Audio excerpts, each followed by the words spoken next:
I want to represent my home. Yeah. So when I go to the Olympia now, I'm not just representing me, I'm representing the culture of the British bodybuilding scene. Flex Lewis, you're straight out the lair.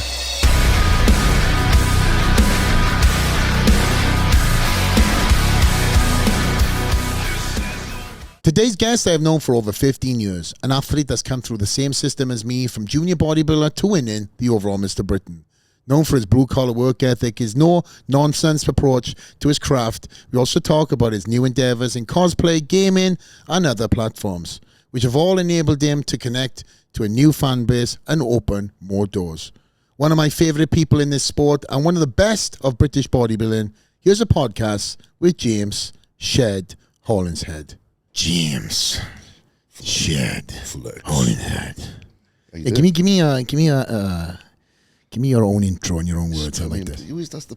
I fucking love this. Straight from the get-go. Yeah, let's go. Welcome to the Dragon's Lair.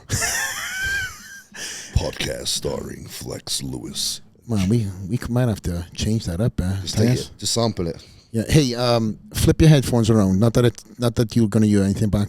Oh, is it not? So even though I've got the left ear on, yeah, it's just going to strangle you. It's more of a strategic. Yeah, it just allows you to have more. Got more freedom now. Yeah. Oh, see, I've got it on my ear too. Feels good. Feels better. What's going on, bro?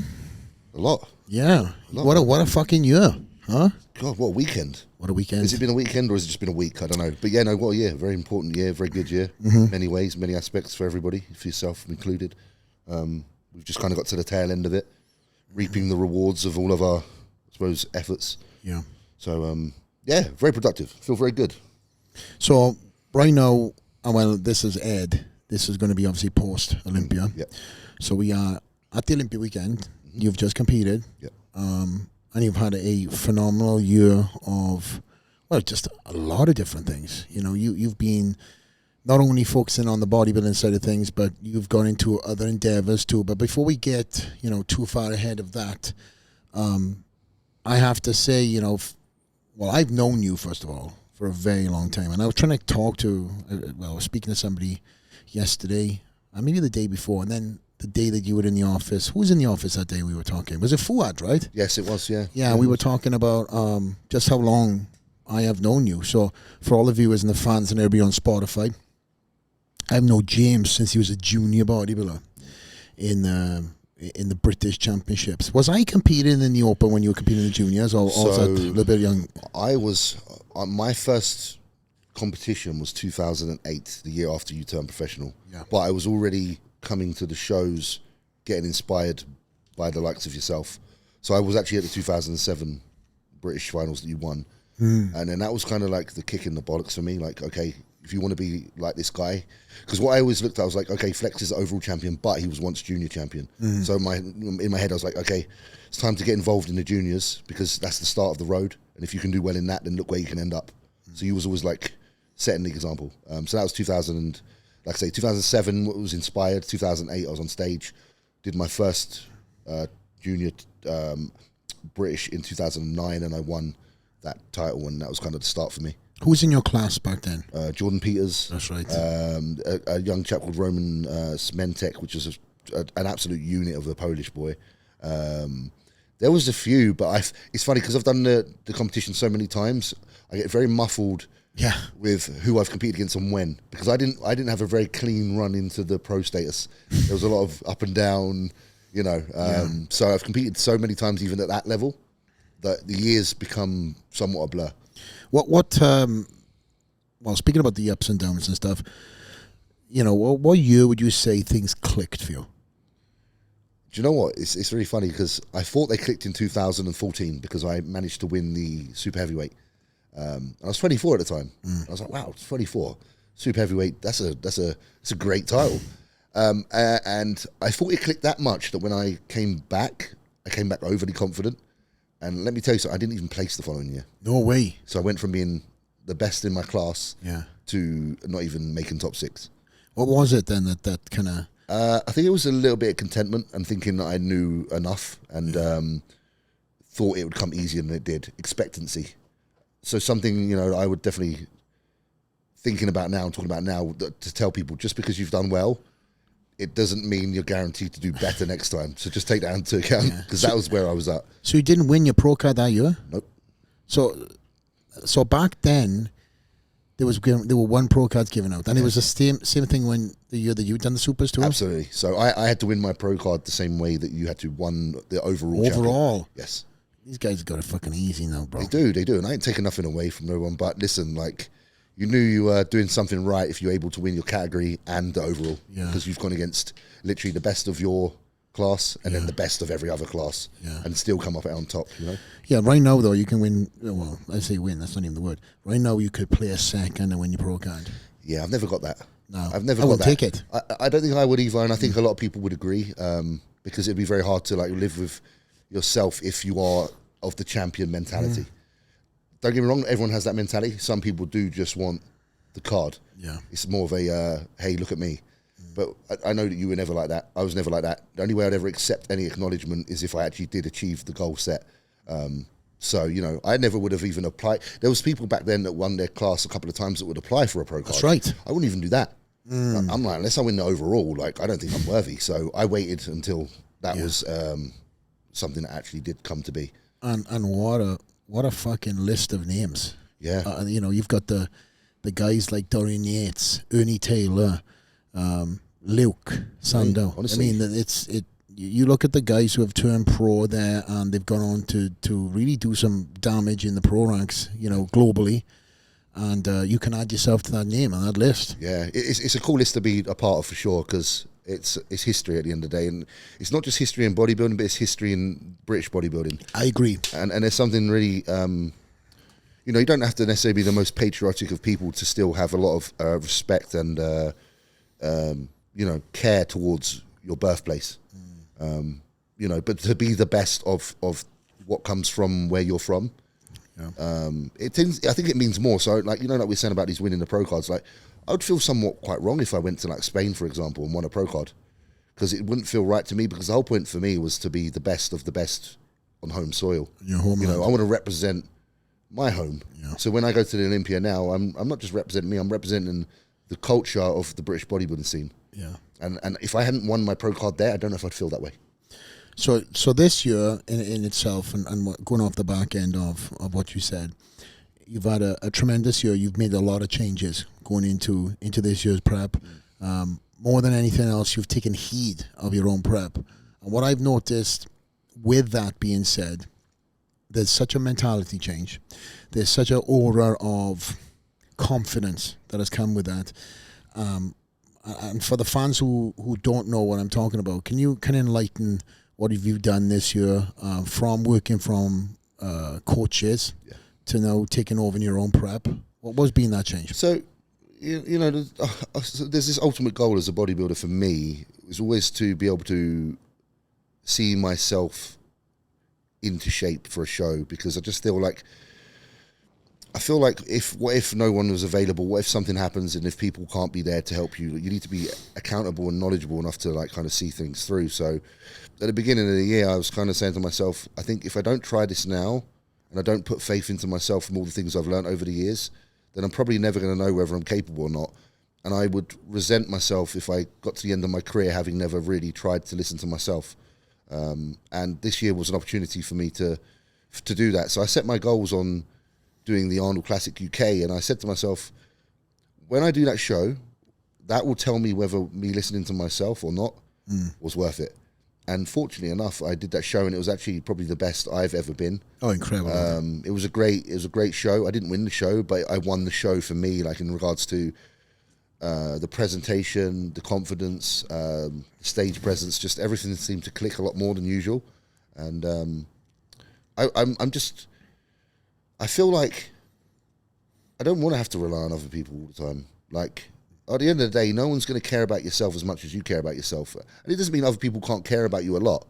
But when, you know, push comes to shove and things are really crunch time, sometimes in life you only really do have yourself to listen to. And I suppose I just wanted to live by that moral, and just see that if I could create something great without relying too much on other people. Like, don't get me wrong, I have friends, like I have Jordan Peters, who's someone that people are aware of in the UK, who I can you know, bounce off, say, what do you think? Do you agree? And much of this prep was literally me saying, I think I should do this, and him saying, I agree. Oh, right. So I had that soundboard, but he was definitely one of the first people to say, do believe in yourself. Do listen to yourself. Your instincts are great. Don't ignore them. Right. So I actually got the confidence to listen to myself because of some close friends who also have faith in, I suppose, the ability to listen to yourself. And I know that you and JP have worked together in the past. Yes. So it's kind of gone full circle now, where you've taken, I guess, the best of certain elements of working with different coaches from around the world. Yeah. And in no shape or form am I trying to put shade on any coaches. Sometimes it's just best, and in this case, that you learn the process of, or trust the process of doing it yourself. Yeah. And you've made many notes, and again, you've never said anything bad about anybody, and that's something I respect about you, is that you wanted to try something different, and you said, you know what, I feel confident enough to know that this is going to work. Yeah. And then again, you've got the circles that you're a part of, and all of us around the circles like, go for it, bro, go for it, to the point where you were like, I'm going to have another refeed today. And then I was like, Jesus Christ, you're having a lot of fucking refeeds, bro. Yeah, it was quite non-conventional. It was incredible. It was, to the outside eye, it's funny because I'm very transparent, and I wanted to show people what I was doing because I think it's important to. And I wasn't doing it in a way to be like, look at me, I can eat and you can't, because that's not the point of the kind of the message. The message was just basically to say that there is multiple ways, obviously, to skin the cat, and if you're struggling to find your way, perhaps your way isn't the way you're trying. So it's more just to open people's eyes to how to approach things, because just because there's this common set way of how you should approach a competition, it might not actually be the way for you. Yeah. And you're not going to know that unless you have confidence in yourself to try these other methods. Believe me, like, I'm the last person on this planet that wants to make a prep easier. Yeah. Because I love bodybuilding for the grind. Yeah. Like, I was that guy, junior bodybuilder. I'm up at 4 a.m. I used to go to work at 6 a.m. to do removals. I would go walking outside in the blistering cold with a runny nose and get home feeling wrecked. But I was like, this is bodybuilding. Like, I want to burn this fat. I'm going to go and do fasted cardio. There's no messing about. There's no way around this. This is the way. I used to do that, and I've done that, and I would do that now if I have to. It just so happens that I know that isn't what I have to do now in order to be the best of me. Yeah, I definitely would say that you're a purist of the sport, and you're an athlete that never finds the easy route. I mean, it's evidential in the gym. You have always gone for the brick and mortar, the fucking, what would be the terms there? Fucking beans and toast. We go for the meat and potato shit. Meat and potatoes. That sounds a lot better. Thank you, bro. Yeah. I knew you were thinking about food. I just didn't know which one. I'm fucking brain dead, but not for the podcast. No. In terms of getting the archives and thinking about the correlated scenarios. But with that being said, you would definitely come from the old cloth. We're very fortunate that we had Dorian Yates as one as the, I would say, the blueprints for us coming through the rank, right? Absolutely. So when you look at him and everything he achieved, and, had it not been for him, maybe we would have found the easier route, because, no offense when I say this, but I've gone to gyms in the US and I've seen some of these athletes who train that have made it to the very top. I'm like, this is how you train? Yeah. I'm so glad I didn't have that schooling, because you can change your training up, and as I said, you can kind of take a little bit of elements from other people. Yeah. But we grew up in a generation, in an era where if you weren't training like this, they'd fucking kick you out the gym. Absolutely. I know you had some incredible people around you in your early infancy stage that were friends with the same people as me, mutual friends, and they had the same ideologies. It's like, you fucking do this, you're a fucking pussy if you don't. Absolutely. And those words there, they've been said in my ear thousands of times. Yeah. Thousands of times. Yeah. And also the environment that we grew up into. There was spit and sawdust gyms. Dude. There was no fucking spas. Maybe. There was no fucking salon that was attached to the gym. There was no pool or ice fucking bath. There was, listen, like every Saturday morning, I would get the bus to Elmer's End, and I would meet Steve Avery. Shout out Steve. Yep, shout out Steve. And I'd get he'd pick me up from there, and we'd drive to central London to Bethnal Green, and we'd train at Sav's Muscle Works gym, legs, every Saturday, and I'd be punished. I was around all the big boys, JD Duadu, Ian Wadley, Cecil Crowsdale, the OGs, all the OGs of the British scene. I was around those people and I was smelling their sweat. I was like hearing them roar. I was wanting to be one of them, and I knew the only way to become that was to be around that. Yeah. And if I could go back now and relive those moments, they were priceless. I would snap my fingers and be in Muscleworks right now, smelling that sweat. I can go back to my YMCA days, you know. Sounds like a fucking, but the gym was hardcore. Let me tell you something. And just the old school weights, you know, some of the pieces were fabricated by one of the guys in the gym. So, you know, a calf, standing calf raise would turn into a shoulder press, etc. Some of the dumbbells were mixed matched. So when you were putting them up, you had to steady yourself before. But bro, that's what I'm talking about. Them memories, you know, were priceless. The fucking blood stains that would probably be on the fucking carpet for 10 years where there was a fight kicked off, fucking blood in the mirrors. Absolutely. And you know that, bro. Another funny thing about Muscleworks is like you go downstairs, and I remember because the leg room was downstairs. You've been there, you know. And there's just like this random urinal on the wall. It's not actually even tucked away anywhere. It's just for you to go and piss in. Yeah, and keep going. And it's basically attached to the gym floor. So it's not even private. It's just like, man, I used to use it all the time on the day. I used to always use it. I was like, you know, once you're in, you're in. Yeah. You know, you're part of the club. Like, it's basically like training. It was like prison training. Yeah. It was brilliant. And there's just something about it, man. Like, the machines were so beat down and worn, but they just gave you a different feel. Like, I remember using like an old Davis leg extension. It was like the size of an armchair. Like, it was like a sofa, and you had all these pieces of equipment that you won't see now unless they're refurbed. They'll probably go for thousands and thousands of pounds now because they're all like original Cybex, Atlantis, and all the stuff you used to see back in the day.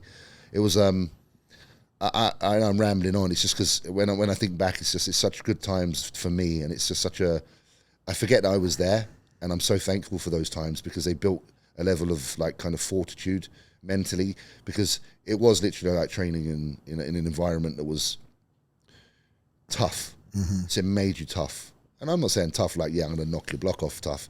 I mean, it just made you resilient to, you know, the cold, the steel, the pressure, the environment of like being, like a lot of people walk in a gym like Muscleworks and be scared. Because it was pretty ferocious. Yeah.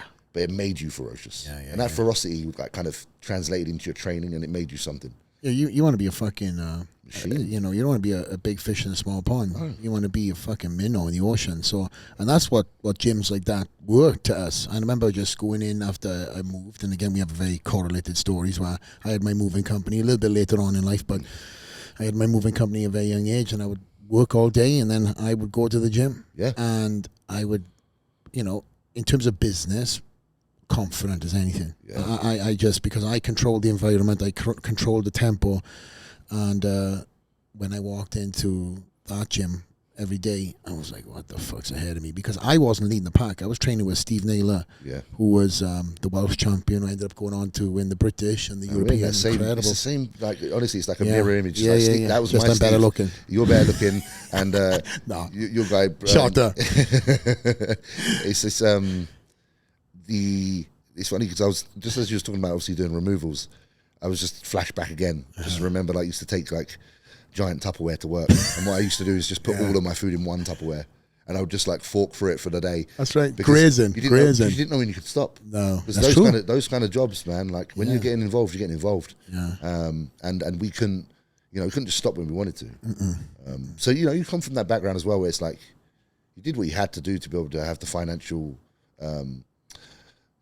Well, not even have really the financial, because you barely got by on that. Probably I barely got by, but just to have enough, you know, to make it happen, just to be able to buy the chicken. Everyone into bodybuilding, everything, and I think that is a testimony to where you are today. You know, you devoted yourself to a sport, and it's been no easy ride. You know, you've got a lot of stories which we can get into where at one point in time, you know, you question yourself, right? I think we all have at some point in time, you know, because again, this sport takes you into some dark places where, you know, you have to face sometimes reality of, man, am I really doing? Is this my life? Am I on the path to success? And I know you have a fantastic support system with your lovely better half, Yannicka, who I've known also for quite some time now. And you're a great pair. You know, you remind me of myself and Ali, where she's been there good and bad and supported you through all some questioning times. Yeah. And one of them times I remember when so we're going back a couple of years ago, I seen you lose a little bit of weight. You went and done a backpacking trip to Mount Everest, and you went fucking... Oh, Kilimanjaro. Kilimanjaro, excuse me. I'm not that hardcore. Excuse me, Kilimanjaro. It's still impressive. It's still fucking impressive, man. Tell us about that, too, because that was completely out of the bodybuilding scope. Where were you, where you were so committed to your path in bodybuilding, then take you on this journey that made you fall back in love with bodybuilding? Honestly, I think... from this conversation, I'm reliving emotions right now, and I'm just remembering how much in love bodybuilding I was, how in love with bodybuilding I was, and then there comes a time where there's like this reality hits where you're starting to get a little bit older, and you need to be able to afford to move and progress in life, and you wonder whether you're going to be able to turn this bodybuilding opportunity into something that can financially support yourself.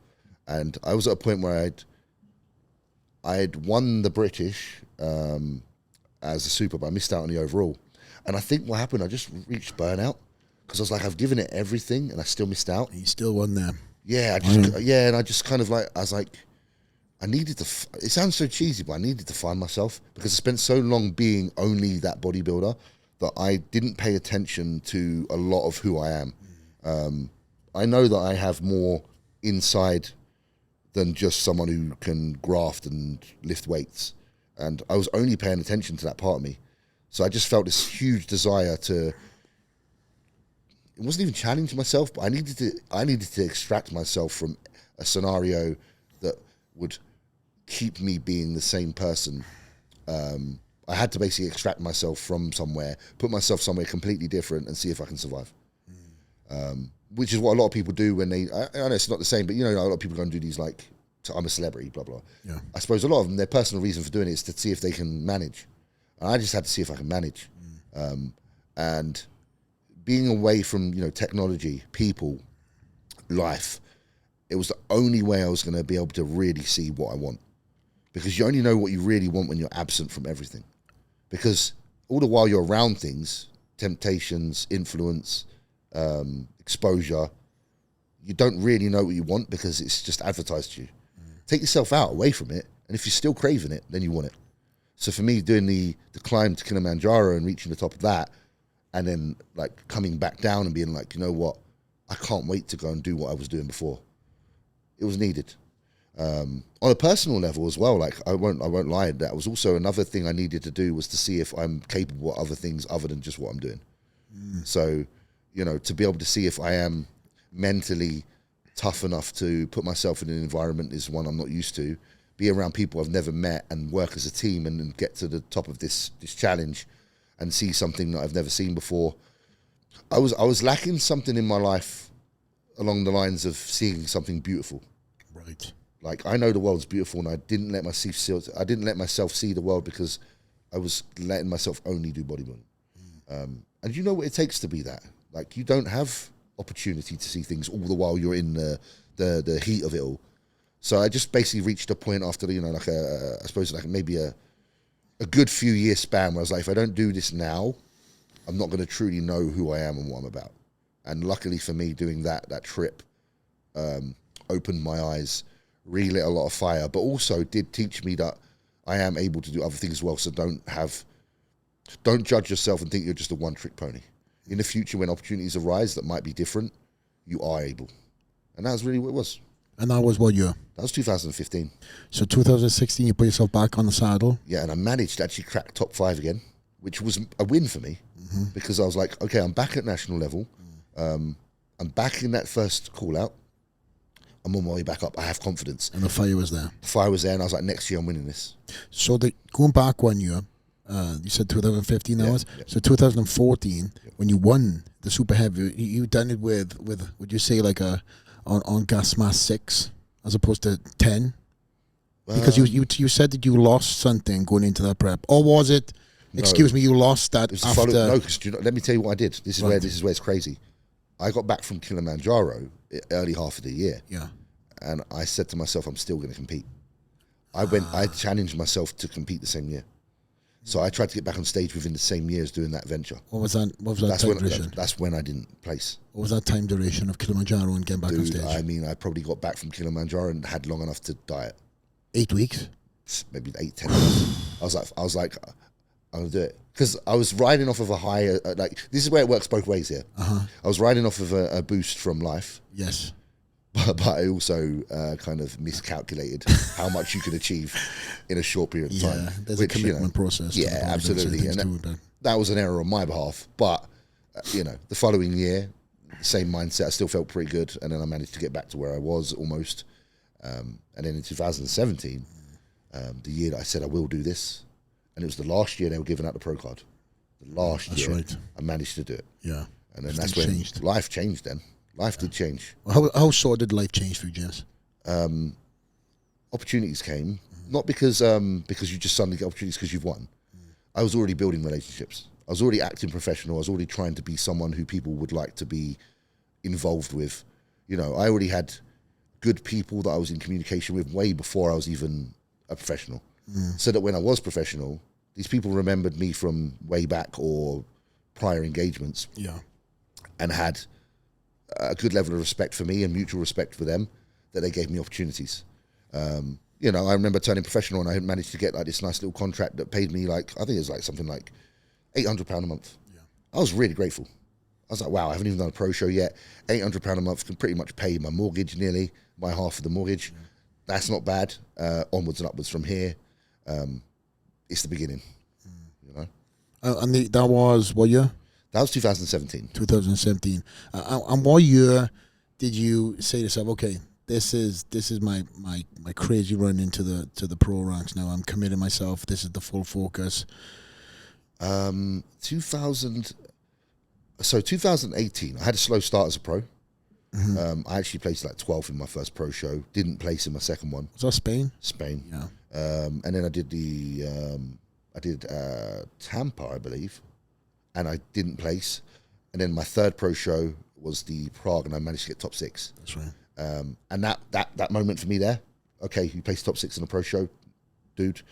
If you keep working, you've been seen now on a final top 6. Something can happen now. Yeah. So don't take your foot off the gas. Now you've got to work. I also remember a lot of people on my end. You got to remember you're kind of living in London, like in the umbrella of everything. But I'm living like the global scene, right? Yeah. And I start hearing things about people talking about you, and it's like, hey, James? Like, fuck yeah, It's like, this guy's a crazy fucker. Look at him fucking squatting this. Look at him fucking deadlifting that. There was like this real fucking spike for you in terms of publicity, but a lot of people were talking about getting back to the roots, that greeny, training hard, pat back to front, that blue collar, and whether you intended to brand yourself this way or, I kind of know this answer, but you're not one to be like, okay, I'm gonna sit down with Yannicka and we're gonna market ourselves into this. Yeah. All you were doing was fucking filming yourself, and there was this crazy traction. Again, I'm sitting here the other side of the world, and people are coming to me and saying like, this guy, Jesus, is he really this strong? And I'm like, yeah, he's fucking stronger than that too, because you were putting up some videos where you were putting up a lot of volume with stupid amount of weight too, and that was very impressive. Do you see your fan base kind of go? Yeah, I think training, of all things, I think what really draws the attention of an audience, whether intentionally or unintentionally, is your work ethic. And obviously that's somewhere you can really see that very clearly is in the gym floor. And again, like you said, it wasn't intentional. I'm just trying to purely show, because now that I had a small contract with a company, and I just want to show the company that I'm willing to put stuff out there because I'm happy to work. I want to be worth my money. I want to be worth your faith in me. So the showing of my training was just my way of saying, thank you for believing in me. Here's what I get up to on a daily basis. And then you do the rest, whatever the rest is, I'm working hard. Hopefully you think that's a good thing. Yeah. I can definitely, attribute a lot of the popularity with the training to JP. Right. Because around that time is when he was doing a lot of my training programming. And I was involved with his website, which is like a basically like a subscription site where there'd be like informative videos and stuff. So I'd have training videos on there, and obviously with Jordan's kind of training, a lot of it was very emphasized on that the kind of similar to Dorian, like progressive overload, relatively low volume, very high intensity, and we kind of just made our own training. We kind of just looked at some of the existing training, which was like, he was very much influenced by like DC training, which is something I never did, but I kind of liked a hybrid. Like I kind of liked DC training but simplified. Yeah, I don't like to get too technical with training. Okay, I don't think it should be all this and that, funky this, funky that. But I do believe if you're someone that's able to lift heavy for a good amount of reps, you're going to see the best response. And then it just comes down to how much you doing in a session, how often, because that's where the recovery factor kicks in. Okay. So for me, that was just, I used to bounce my head off Jordan just trying to work out what's the right amount of work to do. And that did, saw popularity rise because, like you say, it just got strong. And people just love seeing strong shit. Very strong. And fucking strong is an understatement. There was a time where I was feeling like you could put anything on a bar and I would squat it. I was like, okay, let's go. I used to thrive with that. I was like, put more on my back, like do it. Like I would be aggressive, but like I'd also be very like peaceful because I was confident. Because I didn't have to be loud. It's an incredible feeling, right? It was great. I miss that. Oh man, it's like I don't necessarily feel like that now. Yeah. But there was a time where honestly, like I'd be in the gym, we'd get to 6th place. I'd be like, put another one on, get 7th place. Yeah. I'm like, fuck it, let's just go 8. Fuck this. I put a shit, I'm going right down to that hole and getting right back up, and the whole gym will stop. Even though I'm not trying to do that, but they will stop because they're never going to have seen anything like this. And when they stop, you get that extra kick in the ass. Like, yes. Yeah, I trained the other day and I done shoulders, and I've not trained shoulders in 12 weeks, right? And I trained with Gordon Ryan and we done shoulders. I was like, fucking hell. And in the same session, everybody, all the Italians were here in town, and they all ended up seeing me shoulder pressing. I done 3 plates, 4 plates, and that was it. And the camera guy was with me, my camera guy, and I looked around, I was like, let me just feel fucking 5. Let me feel. And everybody, it was like a Houdini moment. Yeah. Fucking smoke appeared and all these fucking people were there, and they all had their cameras out. I was like, oh my God. I thought myself, I can succumb to the pressure. You did. I can turn my hat back to front and channel in my inner Flex Lewis. I'm not going to lie, I'm still fucking sore. But you did channel in your inner Flex Lewis. Yeah. Set done. So I think I done 10 for 5 plates. I mean, I'm clean as a fucking whistle right now too, but a little bit of foolishness, but also a little bit of, I still got it, motherfucker. Yeah, and listen, like, if you didn't have that in you, you probably wouldn't be the champion you are. Like, you have to have a bit of that. Yeah. Like, there is a certain level of us that, like, I'm not an egotistical person, but I'd be a total liar if I said I don't like when I get a positive response from people. Of course. Like, that's a brilliant thing. But you're also not doing it, sorry to interrupt you, you're not also doing it with, like, a fucking tank top on and short shorts. Oh, no. You're doing this because this is something where you can leave it all out there. Yeah. You can walk away, have a bath, which I know we all follow. Everyone who's a James Hollingshead fan knows he loves his fucking bath. I love a bath, boys and girls. And then you can be like, yeah, there was a good fucking day at the office. But that's it. On to the next. Yeah. You're not dwelling on that the next fucking day. No, I don't overthink that shit. No, it's another day at the office. Day in the office, I'll do this again next week and I'll do it fucking better. Yeah, but there's some people that are still showing their fucking gym accolades off 10 years later. It's like, oh, I've done that too. It's like, no, you didn't.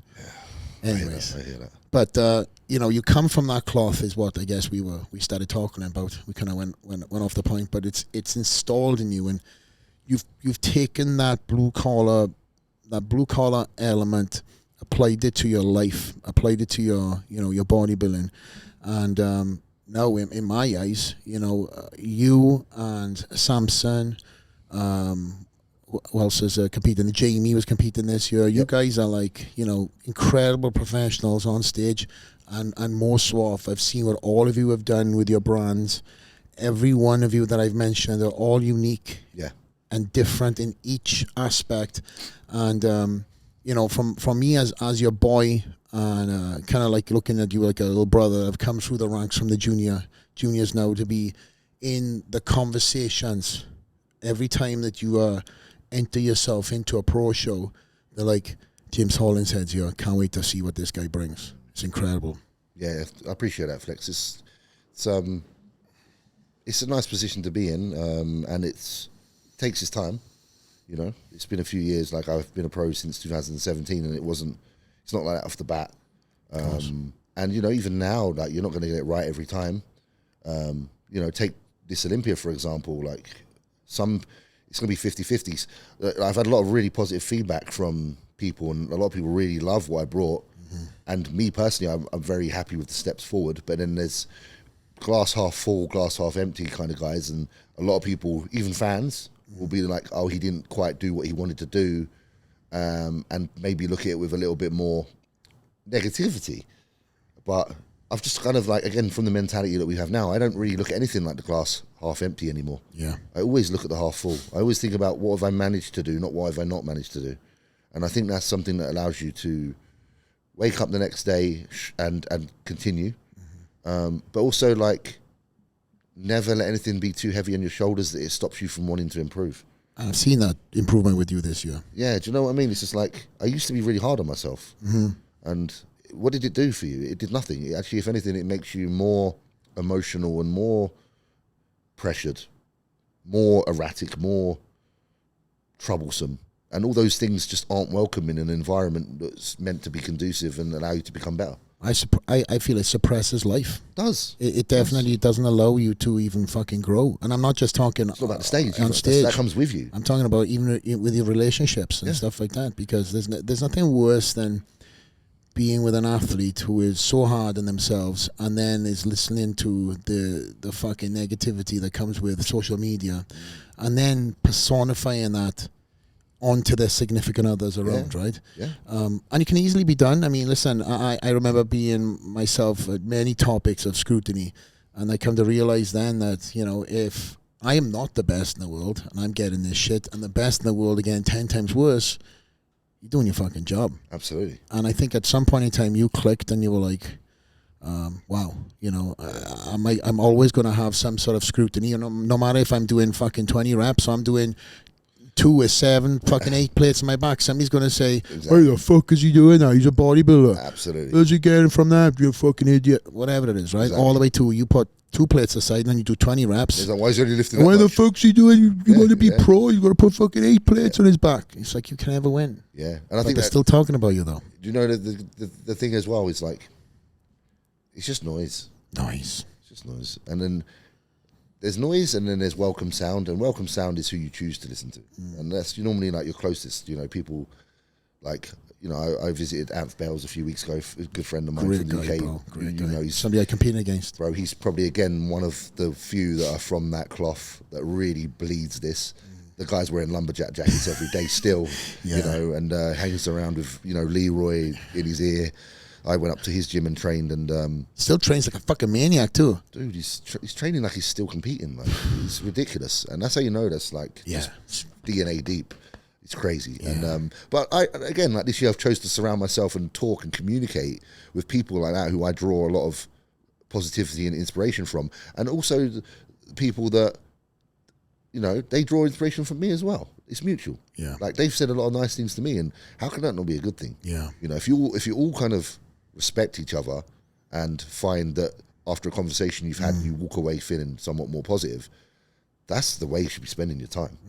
And I've definitely noticed that this year, and I will make more effort in being in those situations. You know, it's very easy for you to be like, you know what, he lives so far away, like it's going to take a long time to get on a train and go, God, 3 hours up the, you know, up the country to go and see them. But I found this year, you know, when I did do those things that were slightly long, by the time I get there and when I'm around those people, God, the feeling you get of belonging and understanding is so worth it. Yeah.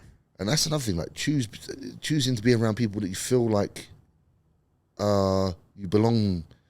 It's not family, but it's like the culture thing is something that's really important to me, and just feeling like you have the same morals and beliefs and message, I suppose. Like you like to portray the same message in your training, which is that intensity, commitment, but also understanding, again, what we said earlier, understanding that it is okay not to always be full throttle, and it's important to know when to pull back a touch and spend time with, you know, your significant other, your loved ones, and be the best that part of you as well, because you can't neglect people that have helped you along the way, who love you and stand by you through the thick and thin. Yeah, and bodybuilding is a very selfish sport at best. And what I've noticed with this prep in particular, I'll say this year, when you've taken heed of your own prep, you've done a lot more things together with your significant other. And I'm talking about date nights. And again, I don't live in your shoes, but, you know, the best physiques, the best you have looked physique-wise, it seems like it's come with the balance off the stage. Would you agree? 100%. 100%. Like, just being a little bit more, you know, I'm still not ideal. Mm-hmm. It's a process, like learning, but silly things like we bought pairs of skates this year, as you know yourself. And you were a fucking bad influence. I know. Yeah. And but like, for example, we'd just us going to the park and spending an hour or so pissing about on a pair of skates together is something we would not have done the previous year or ever before. Yeah. And it has its positive influence because it's, at the end of the day, it's you working on your relationship. Mm-hmm. You're giving to it. Like, we'd go to the gym, it gives to our bodies. Spending time with your loved one and doing something gives to that. So that's been the difference between this year and years prior. I was always scared to give to a relationship during a prep because I thought that you only have so much energy in the day, and everyone, you know, this has been typical mentality of a lot of bodybuilders. You've only got so much energy, you need to all go towards the show.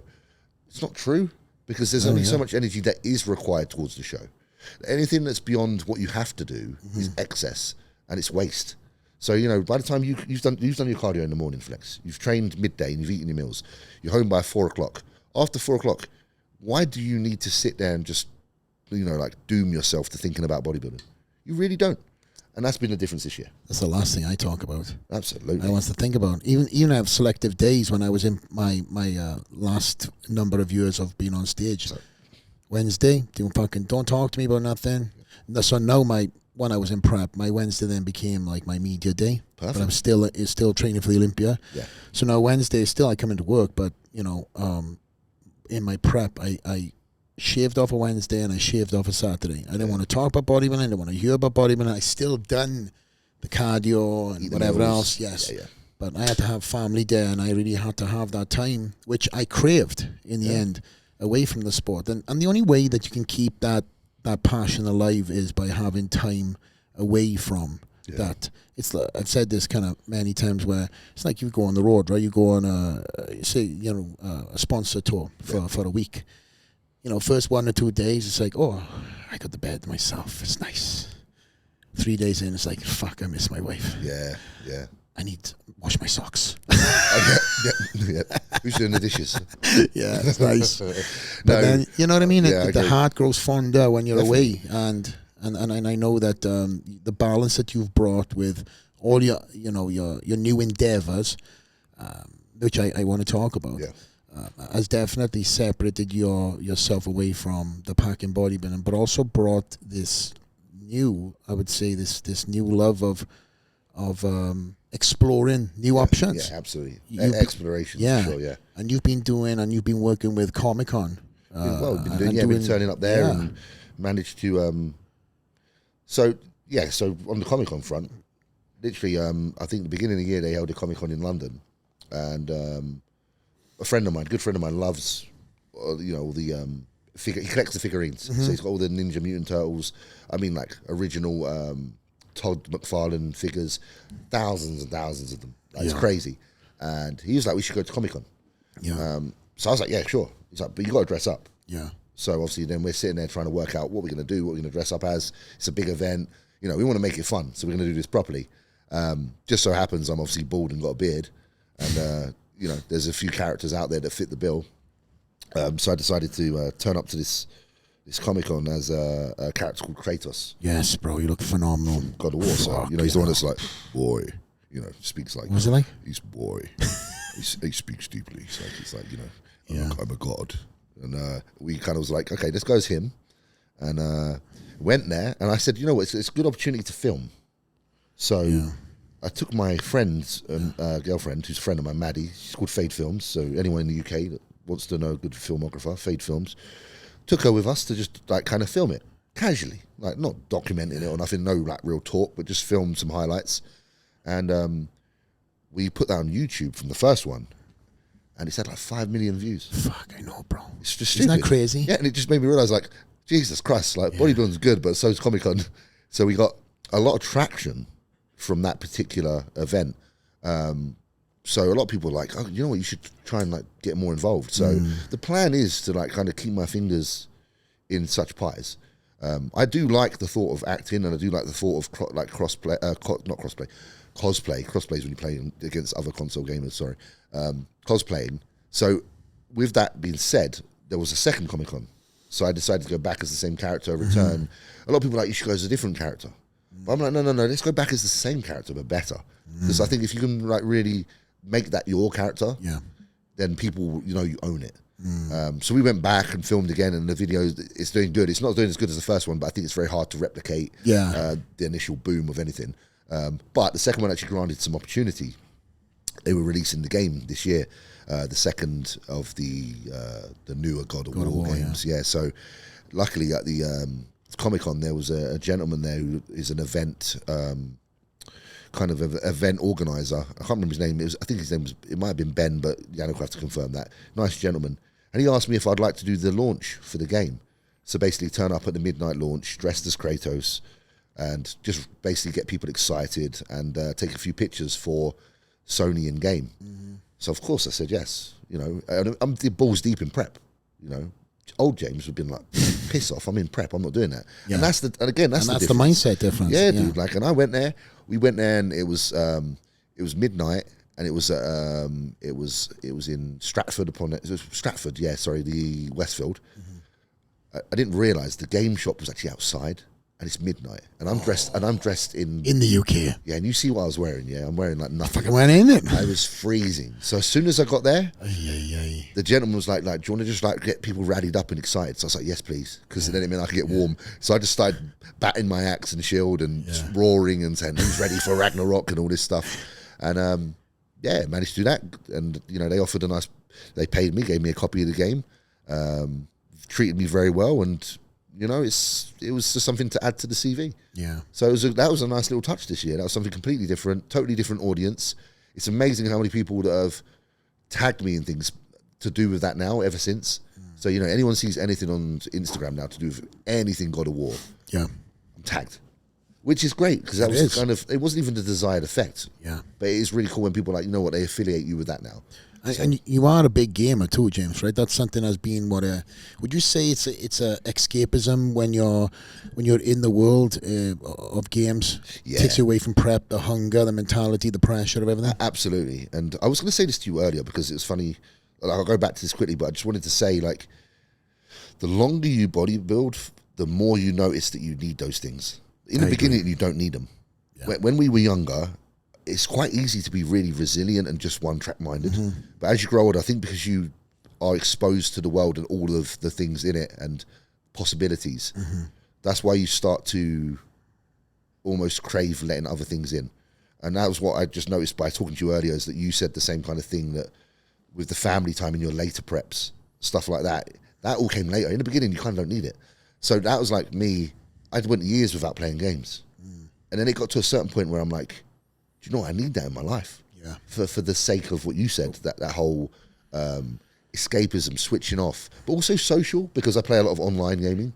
So I'll crack on my headphones like we are now and have the boom mic, you know, the arms set up in my office, and I'm talking to, you know, 4 or 5 of my friends most evenings playing like Call of Duty. But you also do Twitch too. You've got a very good following on Twitch, right? Do you know what? I've got quite a good I've got like a 5,000 following on Twitch. Hell of a following. It's good, but I will say this with Twitch, and I don't understand. I'm not very good with the algorithms and understanding Twitch versus YouTube, because I have a lot of followers, but because a lot of my followers are global, and the times of when I play don't necessarily marry with when people are awake, I don't get as many viewers live. I get more people view my videos after the fact. Yeah. So I'd like, if anyone out there wants to give me some tips, contact me, let me know, and help me out, because it's something I want to grow, and I'm keen on it, and I see that as something that I can do even way beyond my bodybuilding. No question. After you've retired from the stage, like, obviously I'm always going to be involved to some capacity like you are, but it'd be lovely to be able to actually like allocate full days to, like, I'd love to do an 8-hour shift on gaming. Jeez, really? Like, yeah, I'd just be like, okay, so every Wednesday and Friday I'll be doing 8 hours in a row, tune in, and make it actually a schedule, and that would be the plan. And I hope to do that a little bit this year because I plan on having a little bit of an off season. So what is your Twitch? It's the shed is here. The shed is here. So there's no excuse people to not come and get involved. Get on It's really cool because let me tell you something as well. Even at the Olympia at the meet and greet, like I've got people that are coming up like, yeah, we watch your Twitch. So it's just like it does have a reach and it is cool. And I really do. And I will say this to anyone that listens and is on there. I really appreciate you because a lot of you aren't even into bodybuilding, and yet you still have kind of stuck by and watched an average gamer do his thing. A lot of them are into bodybuilding, of course, and have found a Twitch because of me being a bodybuilder. Yeah. But you do develop an audience that find you purely because they like the game you're playing. And then you start interacting with people outside your demographic. No question. And they start to respect bodybuilding. Yeah. Because a lot of them have come in there that had no idea what bodybuilding is and start asking you questions about bodybuilding because they're like, wow, you're jacked. And then you educate them and they're like, you know what, I'm actually a fan of what you do now. So it's a very good way to bring people who are outside of what we do in, but also to talk to people outside for yourself. So you remain a bit more worldly. Yeah. Because I really enjoy talking to people who aren't in what we do so that I don't feel so like I only know our world. Yeah. You know, I'm very, very happy to be introduced to other worlds. Yeah, well, and the gaming's done that. And with that said, you know, you have I'm being on your Twitch page. What I feel like Twitch brings is there's this element of more connection because, like, yes, we got the circles, right? But that is so unique and so, you know, I would say it's just us friends talking, right? Yeah. It just, and I think that's why we've been so open and honest with, because again, you're talking to your boys. Yeah. With Twitch, it's probably one of the only social media platforms where you can ask live questions, and I mean, it doesn't get much better than that, right? I should really use Twitch more than I have. And, I believe so. And when you play in something you love, and then somebody's talking, say, hey, James, you know, what did you train today? Oh, I trained chest, whatever else. This is, get on it, guys, because listen, James is a very accessible pro with a wealth of knowledge, and with you having that love for gaming and also the love for the fans and getting on that platform for that reasoning, it does open a lot of doors and also allows fans, or I would say people who are following you, to then become fans. And it just might be just you, James. They might not give a shit about bodybuilding. Absolutely. So when it comes to the Olympia, they just follow you. And the reason why I'm saying that is there's a lot of fans that I have that I've met in crazy circumstances, whether it's through an introduction of somebody or whether it's through, you know, I met somebody on the plane. They've come to the Olympia. They don't know what the hell's going on, but they're there to support me. Yeah, you. And I've seen they like you. Yeah. You've created a relationship with them before they even knew what you were about. Yeah. And that's something that I think is very special. And that's what you're doing great at. That's what I, honestly, if I was to, like, if you were to say, if I was able to describe myself in a way that I want to be, that if I could control what I am, it would be that. It'd be that I want to be that person that can connect with people with not an honesty, but, you know, I just want transparency and, like, for people just to connect with me on a human level first and foremost. I'm not interested with, I don't need you to like my bodybuilding, and I don't need you to care about how much I can lift or any of that. I want to show you guys that I actually like to exercise the human in me. And I really appreciate that. And that's why I like to have a lot of conversations with people that aren't about the things that you would think we have conversations about. Because that gives a lot to me as a person. I feel like I'm developing when I do that. But what it also allows you to do, James, is, you know, set yourself up for the future too. Of course. You know, you're working on endeavors right now that have positioned yourself really good. You know, you're in your, I would say, not even in your peak, because I don't think we've ever seen the best version of you yet, but you've changed a lot of things where you're setting yourself up. You're setting yourself up for your future whilst in the sport, and you're also setting yourself up for your future if you decide to retire in whatever years that would be. And that's from all these other endeavors that you see potential in too. So I'm very proud of you to see these things. And again, I keep on telling you because I am I'm pissed when I see people give respect when guys are retired or not on this earth anymore. I love to give people their flowers when they're fucking you and they're present, because I don't think people hear it enough. And it's not in a sense where like, hey, give me compliments, because listen, some people don't need fucking compliments, let's be honest. Yeah. But then some people who you've seen change happening, and it's been very positive, and it's also affecting others around them. Yeah. Fucking say something. So for me and you, bro, you're doing a great job. Thank you, man. It's you know, you do things ultimately for yourself to feel like you're contributing to the world.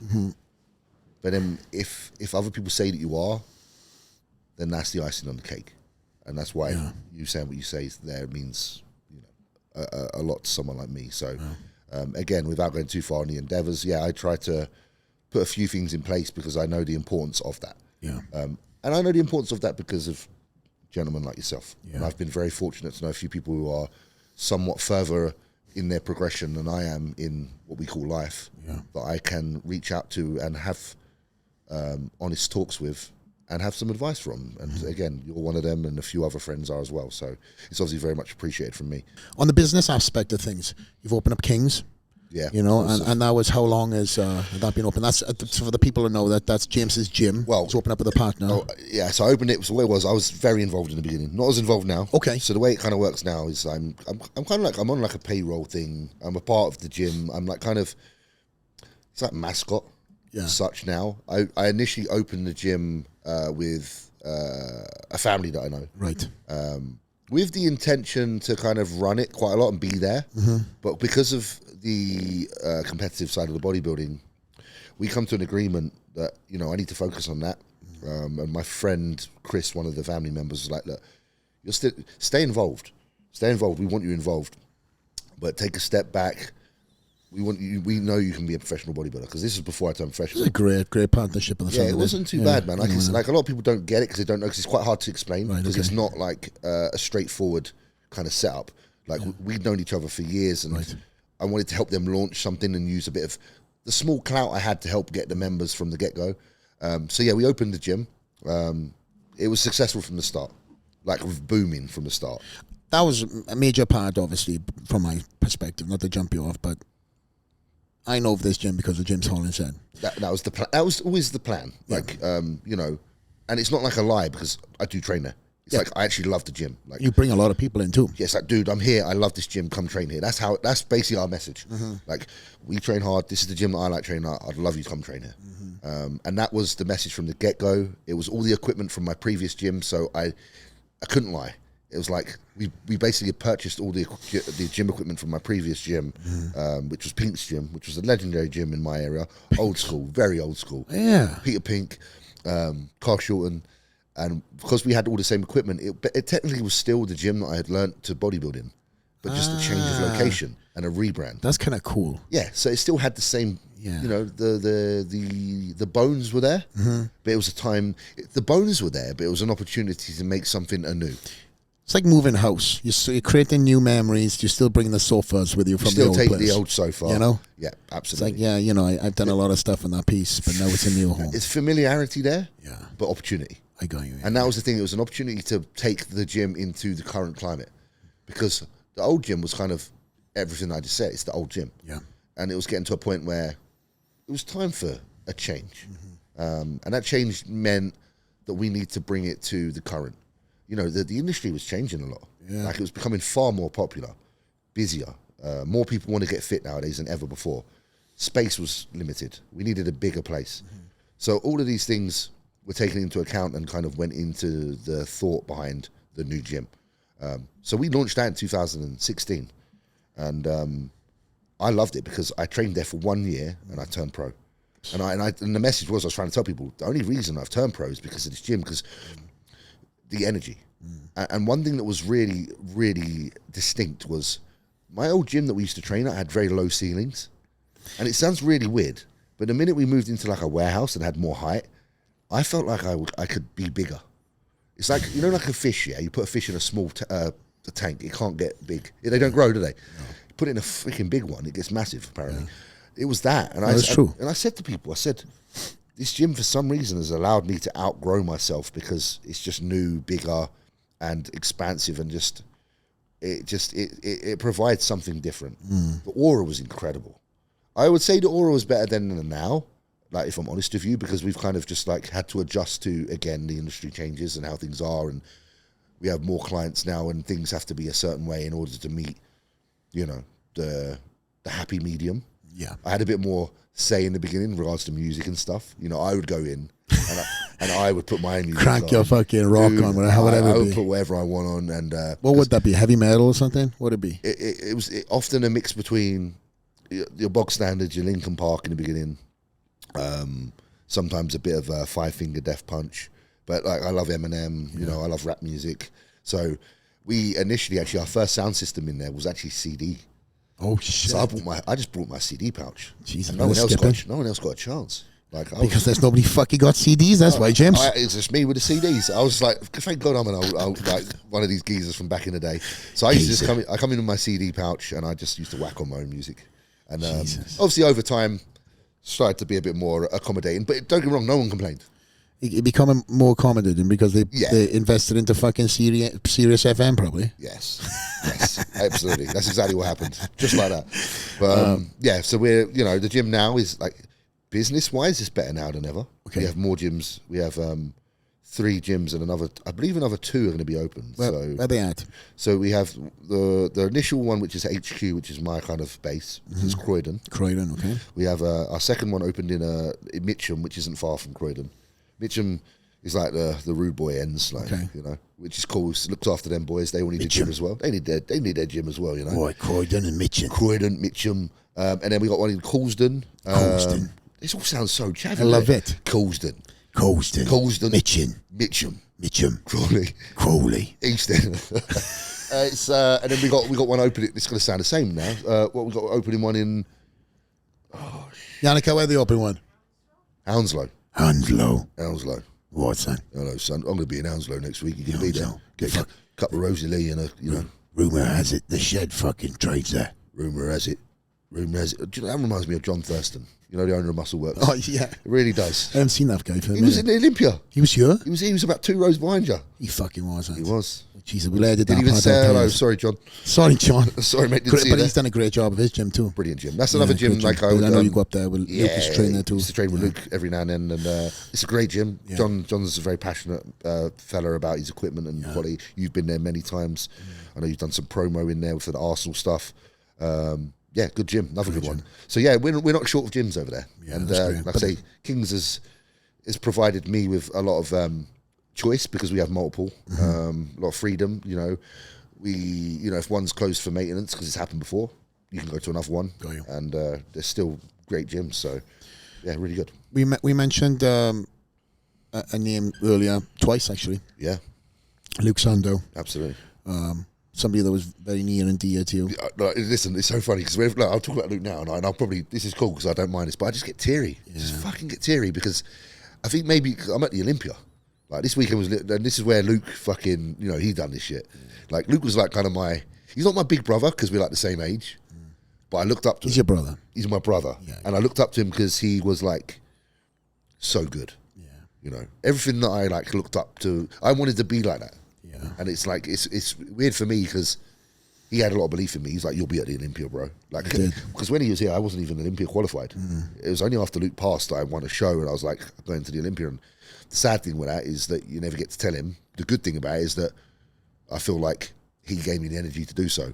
So it's kind of like a, you know, double-edged sword. But yeah, Luke, many of you know Luke, and you know, his energy in this bodybuilding industry was like instantly felt. Lovable and likable. God, everyone loved him. Everyone loved him. And you know, there's a lot of similarities though between you and Luke, where you both, you know, when you give it to get into the gym, there's this button that switches, right? There's this like no frills, no nonsense. I look at that bar, it's like, how much can I fuck this thing up today? I will say one thing, he's a lot fucking slower than me though. Jesus Christ. I train with Luke too many times. Oh my God. And he does move slow. He didn't like my trainer Piers. But yeah, he is a lot slower than you. But the still stands. But when you watch a fucking YouTube video, you edit that shit out. All the rest between's been chopped. You're fine. Yeah, nobody wants to look at him sitting down for X amount of time. I think that's why he was so fucking big though, Flex. Yeah, because he got a lot of rest. He got a lot of rest. Yeah, man. Long rest. The secret is long rest periods. Lift a lot of weight. Yeah, he had definitely, you know, and still to this day, he's definitely carved himself out in this space to be in, you know, one of these guys that, you know, he reminded me so much like Dorian in some shots too. Yeah. And that front lat. yeah, and also then, you know, there's certain things that you do too that remind me. You remind me of Dorian. I see Dorian in you too. There's elements of you that you both, even though physique wise you're two different people, but again I look at it and I go, man, that's like a Dorian. The way they train, the way your mentality is, and everything else. But mentioning Luke and mentioning something you said earlier about being happy and stuff, you've been very open and honest in this last year about mental health. Yeah. And I'm very grateful for that, because a lot of guys these days suffer in silence. Yeah, man. And, you know, I've kind of slowly started peeling the onion layers back of times where I put a brave face on and I've just powered through. And I think it's important for athletes, you know, or people in general. It's important for people. Just to talk, you know. And I know you have a lot of motivating factors that have got you through a lot of different preps. And, you know, your mother was something that was big motivation for you. A mother is just like, if you ever, like, listen, there's people out there, and I feel for people, unfortunately, if you've never had a good relationship with your mother, and I understand it's sometimes the case, but for those that have, like, there's just nothing like it. It seems to be when you're their son, it just seems to be something like, I've seen fathers with their daughters, and then I've seen mothers with their sons, and it's kind of like, you know what I mean? And I suppose with that being said, that's an energy. Like, my mum passed away in 2000, and I think it was 19. I forget not because I want to forget. I forget because as strange as this time just goes by so fast. Yeah. Like, and you just don't realise. And then it's only when you're like at an occasion like this weekend, a big occasion, and you're like, you look around you at who's here, and sometimes you go, oh, it's a shame. You know, it's a shame. Like, I was in the, we went for a walk earlier, and I was walking around, it wasn't the Venetian, it was the Caesar's Palace, and it's really pretty in there in a minute, because you've got like the winding escalators with like the Christmas lights on. And just for a brief moment, I just thought, my mum would have liked to walk through here. Yeah. But she is, though. Yeah, in a sense, yeah. She's living through your eyes, bro. Yeah. And the reason why I brought your mum up is not to change the tone or anything like that. It's more of a beautiful story where, you know, you've gone through a hard. I couldn't imagine losing my mum and how close you were and everything. Dude, you've had hard times. Just like, listen, one thing, like, I know you had a really tough time yourself with your mother, so you felt somewhat, you probably had that fear. Yeah. So, you know to a certain degree, for sure. I know that. I know the fear. I can't relate to anything else other than that your mum is not doing as good as what she's saying. Yeah. And then I got on the plane and came home. Yeah. Outside of that, my mum was telling me not to come home. They do. Mums are like that. My mum did the same thing, bro. I was doing a workshop, training workshop in Spain for a friend of mine's gym, and I got a phone call from my mum, and it was basically, I'm not well. I already knew she wasn't well, but it was like almost like I'm slightly deteriorating kind of thing. And I was like, Mum, I'll come home now. Like, please let me come home now, kind of thing. Yeah. But my mum was always adamant. She was always like, no, finish what you're doing. You're helping people. You know, they wanted you there. You're there to help educate people with your training and whatever. Do it, son. I just want you to know the situation, blah blah blah. And she's done that multiple times. Yeah. Sometimes I wish, like, I just didn't listen to her, and I should have been. You're always going to think you should have been a bit more present, because it's just like that. And, you know, your friends will always say, but you've done as much as you can and all that stuff. But, you know, in yourself, you're always going to think, just what if I spent a little bit more time? Because the bodybuilding did. Another reason I am how I am now as well, because I think that I got a little bit too selfish with my bodybuilding, that I will no longer put myself in a position again where I don't just go. So I have to be the way I am now, because I'm not prepared to say, not just disappear in the moment and go and see my loved one. Because back then, like, bodybuilding was so important to me that if my mum said, stay doing your bodybuilding, I would listen to her and do it. I'll never do that again. Because I can't rewind time. Like, if I could rewind time now, bodybuilding could go to the side. And that's just, I think that's why my character's changed as well, because I've just realised something after the fact. So if I can give some information to people from this podcast, is don't let it be after the fact. because you're not going to be any worse at bodybuilding or any endeavor just because you decide to not listen to your parent and go and see them when they're not doing too well. Yeah. So I suppose that's just something I'd like to share. And I can agree with that. And with that message too, is like, I came, to this country and I left everybody at home. In fact, I had this same conversation with Lee, and when I spoke to Lee about it, they kind of opened up the floodgates because he was unable to see his parents, his grandparents. Yeah. And, I don't think it was like social media then, too. You to jump on a Skype or a Zoom to physically see them. It was just a random call here or there. So, that's even more painful. Yeah. You hear a voice. Yeah, see no face. voice.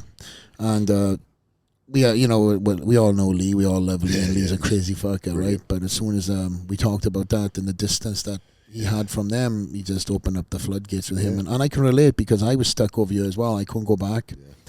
The green card process and everything else was horrendous until I got it. And that advice I would agree on because I've gone through it myself. And the only thing we can do is kind of grab the lessons that I've learned and make sure that pass them down. Exactly. Whether it's your loved ones, your children, or just people that you generally love. Yeah. They could be the same age as you and just haven't had that situation occur yet. Yeah.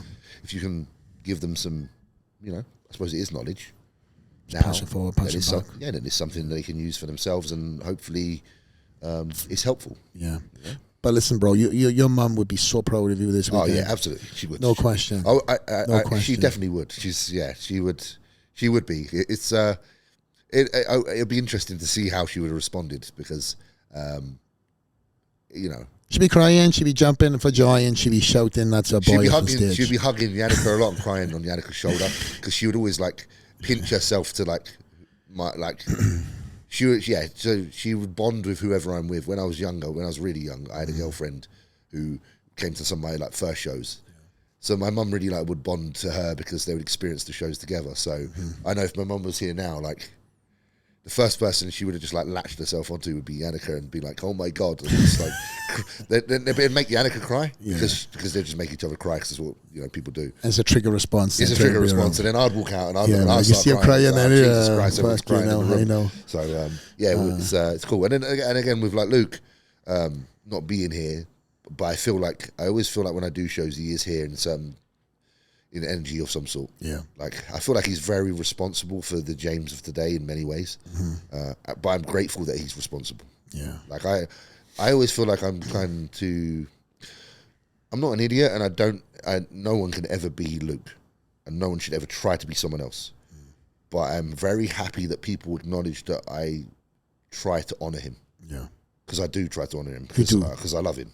And do a great job. If you love someone, you fucking honor them, didn't you? So. Yeah, you do a great job of keeping his name in. I just hope people just still feel that energy, watch how I train and be like, man, that's the shit him and Luke were doing. Yeah, it's cool to see still. And I can understand that because obviously I had that connection with Dallas. Absolutely. And that's still, I can get teary now. Yeah. Fucking straight away, bro. It's pretty much the same relationship, bro. Yeah. And it's tough. It's tough. It's tough. Me fucking tearing up now. It's tough, but you know what, bro? It's important to sit down like this and revisit it because then it makes you just realize you're in touch with yourself, man. And we should honor these people by talking about them. I think if years pass and we don't talk about them, I just think it's a shame because I think they're such legendary people to others, but also such meaningful people to us. I take more joy in talking about people who are no longer here than not talking about them. Put it that way, even though it makes me cry, because I still think they're in the ether if you talk about them. You see the pausing room, right? Yeah, every comes to the Dragons there pausing room, and it's the Dallas McCarver pausing room. Yeah, it's not the fucking Flex Lewis. Look at how great I am in this room, pausing room. It's the big man, big country. Exactly, and I'm proud to make sure that whilst other people might not talk about him, he's still talked about in this gym, and people are utilizing a room that makes them better. Yeah, and his name is still giving. People are going in there, they're improving their posing. There's the big fella's responsible. Yeah, guys and girls, you're walking in Dallas's room there, and he's giving you some positive energy today to improve your posing. Definitely. Like, he's still having a massive impact on this industry and you as people. So You still hear him laughing too. absolutely, I bet. Lifting all the fucking weights. Which is fucking I nuts. only like, it's a shame because I only met like Dallas a couple of times, and I was actually with Luke at the time. So two of the biggest bastards you know, like two massive men. We were at Body Power, and I just remember seeing Dallas and just being like, fucking hell, I was like, Luke, I thought you were big. Yeah, yeah. I thought you were big, bro. And but they got on really well. They got great, which was brilliant. Like, you know, so and with that era too, it's like you, him, Dallas, we're all, you know, coming up together in a sense. All had very similar training styles, just heavy, very similar, and just get in and fucking work. I used to watch a lot of YouTube. Like a lot of the time, we would watch each other. Like I know that I would watch Dallas's YouTube when he was like going for like an 800-pound deadlift. And that was a lot of motivation for me because as much as I'm a bodybuilder, I do like lifting heavy. You're strong too, and it was cool because there was a few of us that were just like that. Yeah, and Dallas was of the similar age, as was Luke. So I felt like I could relate to them massively, even though I didn't get a chance to really hang out with him. He certainly had a really good, positive effect on me in bodybuilding, and I'm grateful for that as a fan and also a peer. Yeah. Because, you know, we're all in this together, we're all bodybuilders and we're all trying to just improve ourselves. So, shout out to Dallas, really, man. Just like... Shout out to Luke, too. Yeah, absolutely, bro. For if I had a glass of something right now, it'd be a... I'd run out of Monster. Do you know what I mean? So it's keeping me from leaking through my eyes. But I do want to touch on the mental health side of things because you have really been a great, I would say... teacher. You've been somebody that's been an advocate. You've been somebody that has gone through things, and you know, don't home in on the negative. Go through this process. This is not forever. It's just a season. Can you tell the fans that are listening about some of the things that you've been able to go through and maybe change mindset on, and maybe some advice that you can give to somebody that might be going through something right now? Do you know what? The funny thing is, like, I didn't really realize that I didn't realize the position I was in that had a positive effect on people that were struggling until, like, there was a time where I put out this video. I don't know if you saw it, but I did a video called Man Up, which is just like a short film that my friend wanted. Incredible. You sat in the bed. You start off in the bed. Yeah, no words apart from the very end. Yeah. And all it says I'm not okay. And and it was just to show, and it wasn't, although the video was like a bodybuilding related video in regards to that character, it didn't mean you have to be that character. And it didn't mean you have to be a man. It didn't mean that, it just meant you can go through your entire life silent and afraid to talk about things. But you should not feel bad if one day you need to pick up the phone and just say, look, I'm not okay. And that was a really important little project for me to do because I know in myself, I could relate to it, and whether at the time I was really feeling it or not, I know I had previously, and I know that I perhaps will again. Because what you have to remember as well, that things don't just stop. Yeah, so like if you felt negative before, you are foolish to think you never will again, and you have to understand that it will come again. Like you say, seasonal. Things are seasonal, but if you can understand that it comes and goes, and that it's not forever and it's temporary, and there's ways out, then you are going to put yourself in a better position to be able to survive that. So yeah, that video for me was something I wanted to put out there because I felt like maybe I needed to get it off my chest. But in response to that, the amount of like inboxes I was getting, like, thank you for doing that video, like, it helped me. I had people messaging me that like just lost, you know, parents, people that felt suicidal, like really struggling, and they're like, they weren't like, I don't feel like that anymore, because you don't just turn things off. But like, I've found a way to cope because I feel like I can relate. Because someone that we look up to, who looks strong all the time, who doesn't show signs of weaknesses, has put something out there that shows he's human. And I thought that was just really important to do, because people assume that you don't have maybe demons or errors or issues because, you know, like you say with Instagram, and everyone knows it, it's a highlight reel typically. I tried to use Instagram actually as an information place. So I tried to put things that I've put a lot of stuff on there that actually is quite the opposite of me being positive, because I think it's important for people to understand the how vast, you know, positivity and negativity can be present in people's lives. But just because things are negative or positive, it doesn't have to be the end or the beginning, you know. Yeah. And that's just kind of just me as a person, how I feel. So that was that video went out there. It got a lot of response. Then I started to like reply to like a lot of DMs, as many as I could. You've been in this position before. Unfortunately, and the realness of it is the more your audience grows, the less you can actually contact people, and the less time you have to do that. So, you know, probably now versus a year ago, I probably don't reply to as many direct messages because there's a point where you have to rein it in and understand that for your own mental health, you just can't. You can't absorb everyone's energy. No. As much as you wish you were that person that could purify everything, like, you know, you wish you was Christ. I wish if I could walk out into the world now and take away all the bad things from people and put them in me and no one suffer, I would. And that's not me trying to sound like some saint. I just don't like seeing people hurt, and if I could help people, I would. And that's why I used to reply to a lot of people, and even if it was a short reply, just say like, "Thank you for messaging." I seen it, you know. Thank you. You used to do it, like you've replied to me. Like me, I grew up a fan of you, and I understand in the beginning of your career, you were able to do some of those replies. So I appreciated it back then. It's totally different now. You've got like over 1 million followers. You can't do that shit. So if any of you are expecting, like, let me just say something as a person that's in this, people aren't rude for not replying to you. It's just they're damn busy, and there's a lot of people that are doing the same as you. That one message you send to someone, like a flex, there's probably 1,000 people doing that a day. So just don't stress. What you need to do is like look at the content these guys are doing or the conversations we're having now. The reason we're having this conversation now is so that we can, instead of having to direct message everyone, put something out there that you can now relate to, because we are speaking directly to you. And that's what I've tried to do more lately is not diversify, put things out there that are able to reach a larger audience, so that everybody can just kind of tune in and be like, okay, sweet, he's talking to us. And that's kind of what this is. I might have gone off track there with that, but that's where we were just talking about mental health. It kind of all ties itself in, and to your point, you do put a lot of content out, and your YouTube is significantly blown up, and it's another revenue stream for yourself. You know, one of another business endeavors, and that's what you and I, when we do talk about business. We talk about things that can, you know, move you into different circles, open up doors for you. Because listen, I'm biased, but no, I'm not biased. I just want to fucking see you do well, man. I want to see you fucking bank.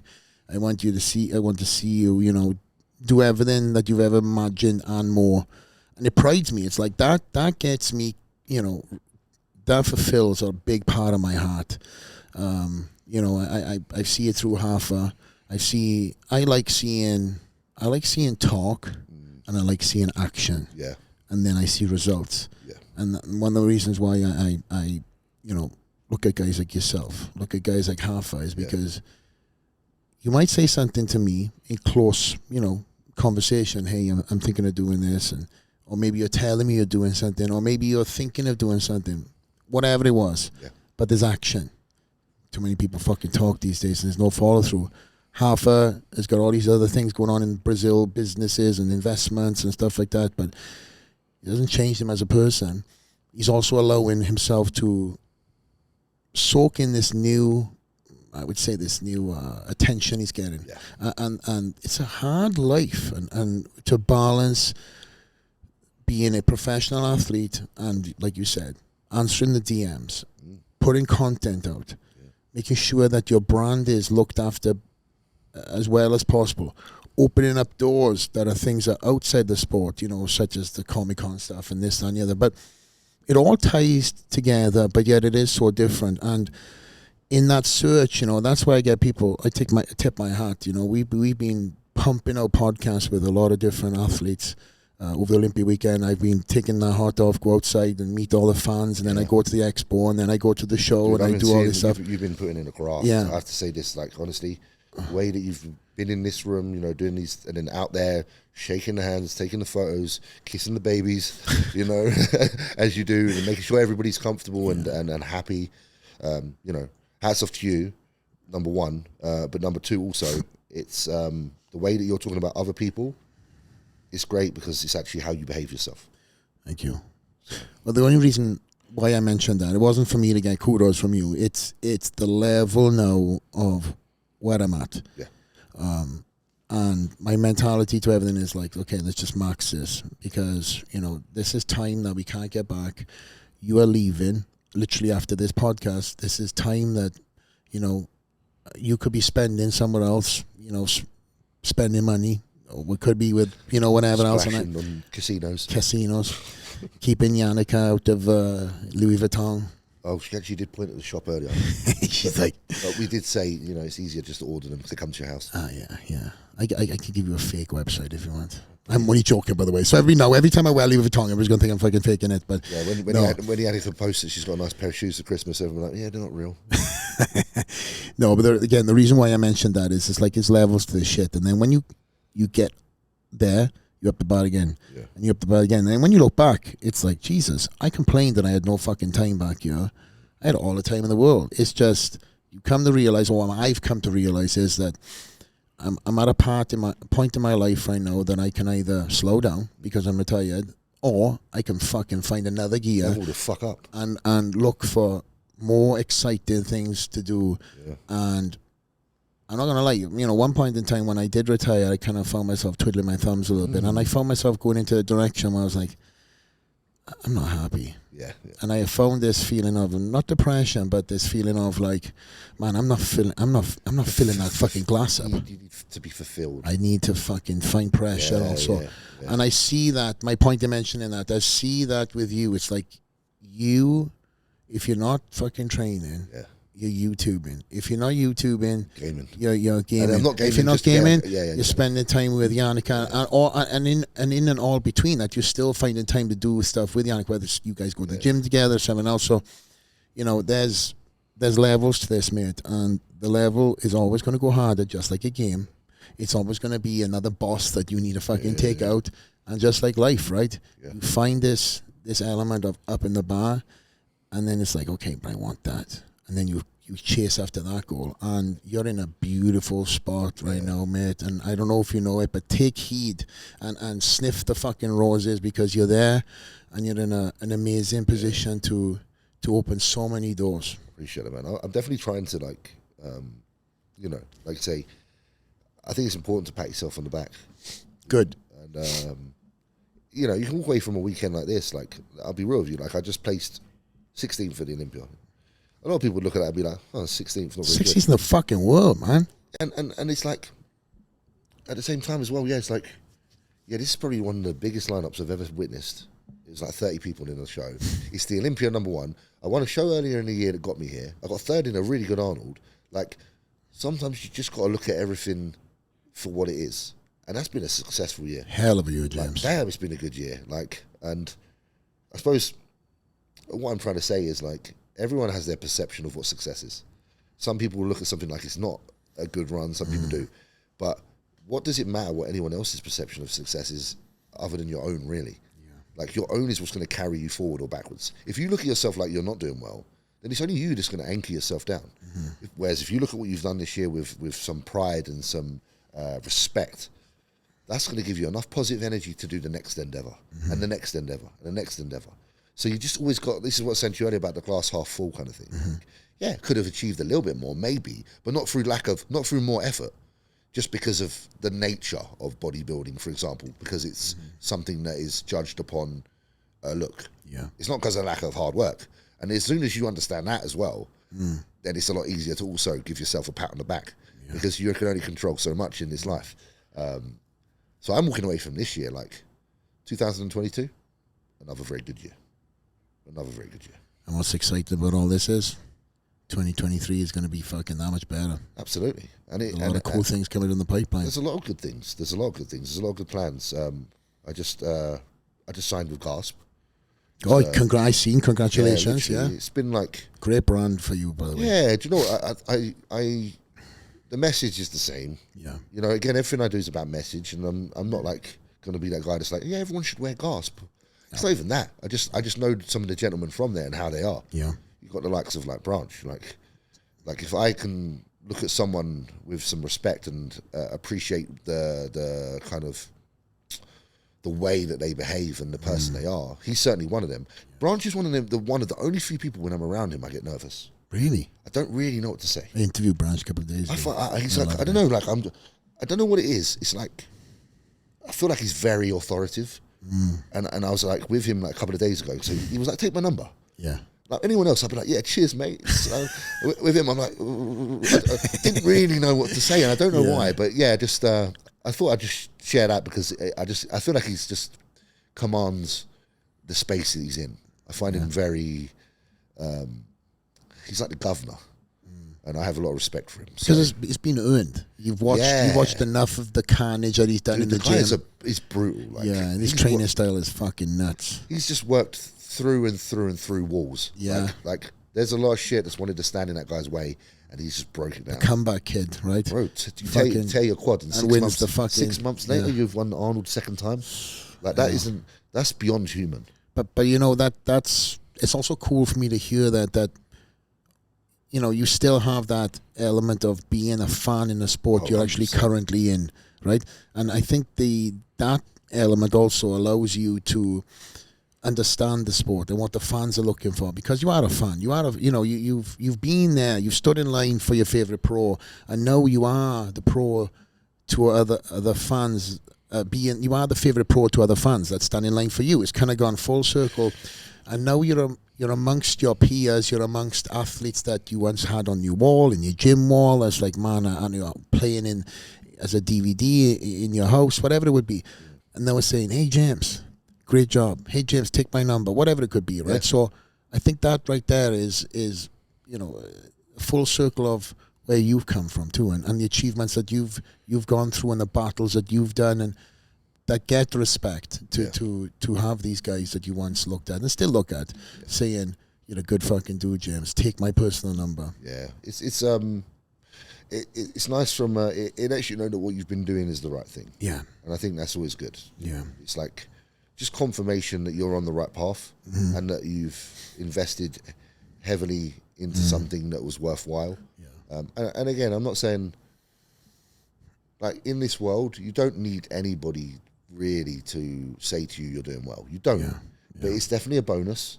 And if it does, and if someone does say you're doing well, be happy that they do and be appreciative that they do, because no one really owes you that.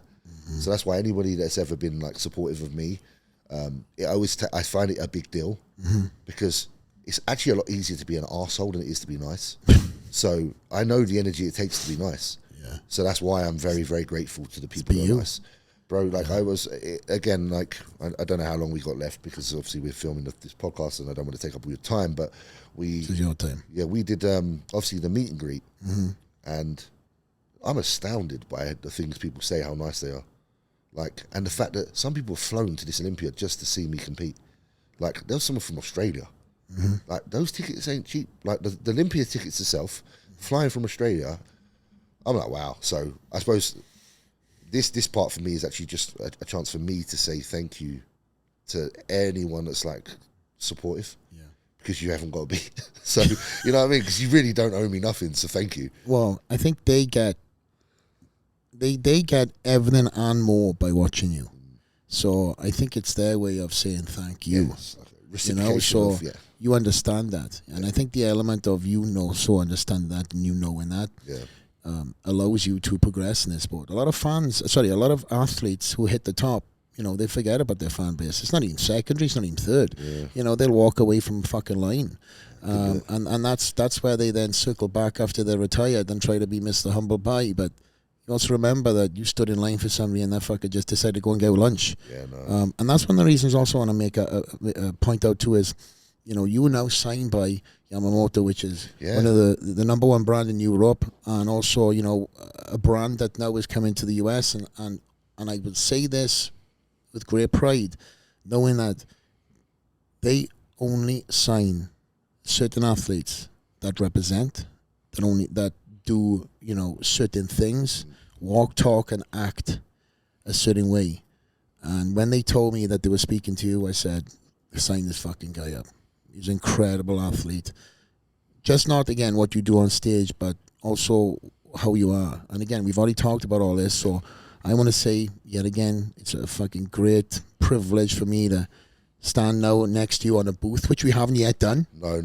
Officially. Close we got to that, we kind of had like a nice little fun day here, didn't we? Yeah. A couple of days ago when it was. I've lost track, but we were kind of all here doing a few snaps and stuff, which is cool in itself as well. It's like it's a taster of what's going to be. It's coming. It's coming. And we're going to do some shoots and stuff in the future, which I'm excited to. Got to put some size on for that, though. We'll just do some different style of training. I'll do some like calisthenics, yeah? Fuck yeah. I've been nice to you on my podcast. And like I say, you're still pressing fucking 5 plates on the shoulder press. Yeah. The thing with the Yamamoto thing as well is like I want to say thank you to a few people who kind of made that happen, because I haven't really been able to. Like the most one person that really did make that happen was my coach at the time, Patrick. Kind of really went out of his way to like kind of make that a reality. So, you know, I don't speak to Patrick a lot now because I'm not with him as a coach athlete thing, but I have a lot of respect for him, and I just want him to know that the opportunity he kind of created is never not valued. Because that was a life-changing one in itself, and the belief in me and the belief in presenting the opportunity, the belief in even suggesting that Yamamoto take on someone like me means a lot, because I know the quality behind the brand, and I know the kind of athletes they have and the levels of people that are there. It was like a real big step up for me, and coming away this year, I'm glad that I managed to do Olympia and present something that I feel was up to a good standard for them. I think they were happy with how I looked and how I performed. You know, I spoke to our, athlete manager Sylvia. She's fantastic. She was very happy. She said she looked great, and that's good for me. It's a good start. For Yamamoto, though, you are the face of British bodybuilding. So you're the athlete that gets talked about the most, and has been doing incredible things for as a brand. I've been kind of privy to hearing certain things, secretly, and they're very happy. That's very happy with you in everything you're doing. They just like me and Neil and you because we use some inappropriate language sometimes. I love being on the same team as Neil, I have to say, because I just got this respect for Neil. I just think he's fantastic. Like when we if we ever WhatsApp each other or just have a short brief message, because we do sometimes. It's always the C word. Neil is always all over your fucking we're always like, yeah. So it's brilliant. So just talking about COVID, right? Yeah, we're talking about COVID. Yeah, that's the C word. That one. Yeah, not see you next Tuesday. COVID. Yeah, can you say it on here?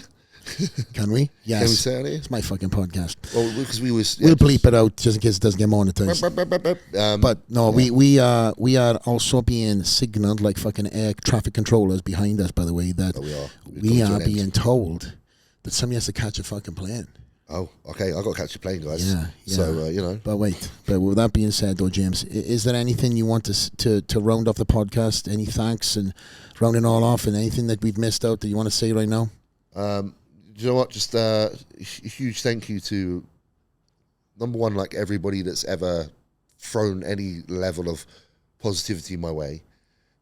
Thank you to even those who've thrown a bit of negativity, because in some respect it's given me something.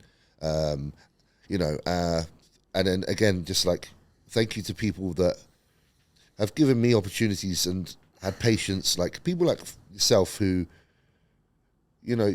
essentially, when you're in bodybuilding, you're right at the top, but you still made time for people like us when we were coming up. The first time I see you at like an expo back in the day, you would always remember who we are. There's a few people like you who've done that, and I am eternally grateful for that, because now we're sitting in a room doing a podcast together, and it's really cool, and it just shows that you can achieve a lot, you can be the best in the world, but you can still be humble and not be a CUNT.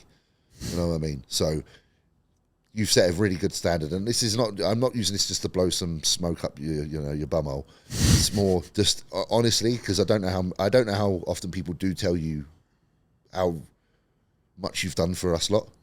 So this is just really an opportunity to say thank you for how much you've done for us lot, because you've done a fucking lot. I appreciate it. Yeah, but dude. It's a two-way street, bro. I say that it's a two-way street, and as somebody who has gone through this very similar journey as you, being able to get there and retire, and now see you go through that journey too, and you've gone through the amateur ranks, now in the pro ranks, you're in the driver's seat, and for me it gives me, as I've said, great pride, warms my heart to see where you're at in life and spend it too with your incredible better half, Yannicka, and see the world through bodybuilding and travel. And how much you fucking paying him?